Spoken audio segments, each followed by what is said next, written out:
अस्सलामुअलैकुम। जो जीईडी के डॉक्यूमेंट्स हमने ऑर्डर किए थे अपनी लास्ट वीडियो में, जो कि जिसका थंबनेल कुछ इस तरीके का था, वो हमें रिसीव हो चुके हैं। जब आपको वो रिसीव होंगे तो कुछ इस तरीके के साथ होंगे, एक में डिप्लोमा होगा और दूसरे के अंदर होगी ट्रांसक्रिप्ट। लेकिन आपको इस बात का नहीं पता लगेगा कि ये दोनों में से डिप्लोमा कौन सा है और ट्रांसक्रिप्ट कौन सी है। ये देखिए, ये फेड एक्स की तरफ से आए हैं, जिसके सबसे ज़्यादा चार्जेस होते हैं।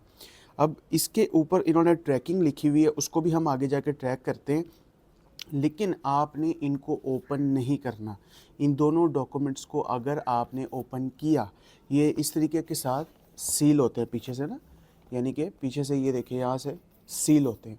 अगर आप ओपन करते हैं तो आपको आईबीसीसी वो इक्वलेंसी नहीं देगा। तो बेहतर ये जब आपको ये मिले तो आपने इनको एज इट इज़ ही रखना है। इम्पॉर्टेंट चीज़ याद रखिएगा, हो सकता है इंस्टीट्यूट आपको ये दे भी ना और ये आईबीसीसी को आगे दे के इक्वलेंसी आपकी ले ले। लेकिन अगर आपको देता है तो कुछ इस तरीके का प्रोसेस होता है। उसके बाद इंस्टीट्यूट आपको एक लेटर हेड अपने लेटर हेड के ऊपर लिख के देगा, अटेस्टेशन और इक्वलेंसी डिपार्टमेंट आईबीसीसी को, कि जो स्टूडेंट है ना वो हमारे पास मतलब आपका नाम लेगा, इंस्टीट्यूट का नाम लेगा, उसने सक्सेसफुली जीईडी कंप्लीट कर लिया है और ये उसकी डिटेल्स हैं, उसका पासपोर्ट या जो उसका शनाख्ती कार्ड है वो, और उसका जो लॉगिन पासवर्ड होता है। याद रखिए, इस टाइम वो आपको लॉगिन पासवर्ड देते हैं जिससे आपका एग्ज़ाम बुक हुआ था, ठीक है ना। और उसके बाद वो आपको कहते हैं आईबीसीसी को कि इसको काइंडली जो है ना वो आप इक्वलेंसी दे दें, और उसके ऊपर एक सर्टिफिकेट अपना वो लगा देते हैं, वो जिसको स्टैम्प कहते हैं।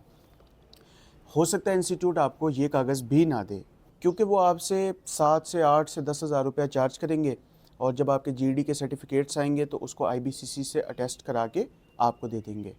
लेकिन आपको बताने का मकसद ये था इस वीडियो में दिखाने का कि आपको पता हो कि क्या क्या चीज़ें आपको रिसीव होती हैं। अब थोड़ा सा ट्रैकिंग की तरफ चले जाते हैं, वैसे ही चेक करने के लिए कि जो हमने ये ऑर्डर किया था इसकी जो ट्रैकिंग है वो कहाँ से आई और कैसे आई। स्क्रीन पे मैं आ चुका हूँ। यहाँ पे मैं लिखता हूँ फेड एक्स, जो कोरियर कंपनी है जो कि चार्जेस सबसे ज़्यादा ले रही थी। ये जो सबसे पहली वेबसाइट आ रही है इसके ऊपर जाते हैं और यहाँ पे कहीं ना कहीं ट्रैकिंग का कोई ना कोई ऑप्शन आ रहा होगा। तो इधर ट्रैकिंग का मैंने मोबाइल पे चेक की थी, लेकिन ये यहाँ पे ट्रैकिंग का ऑप्शन यहाँ पे आ रहा है। ठीक है, इसको हम ट्रैक कर लेते हैं। यहाँ पे हम उसका नंबर डालेंगे तो उसका नंबर था 489222802835। उसके बाद हम इसको करते हैं ट्रैक, देखते हैं कहाँ से चली और कितना टाइम एक्चुअली लेती है।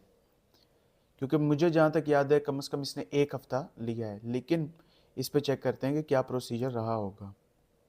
ट्रैक पे मैंने क्लिक कर दिया हुआ है जी, तो लोडिंग हो रही है इस टाइम और इसके अकॉर्डिंग ये डिलीवर्ड है। यहाँ से इसकी देखते हैं कि इसका ट्रैवल क्या रहा है। ये देखिए, पूरा का पूरा ट्रैवल आपके सामने यहाँ पे आ चुका हुआ है। 26 तारीख को हमने ऑर्डर किया था, वो जैसे कि आपको मिज़ान की स्लिप में दिखाया था।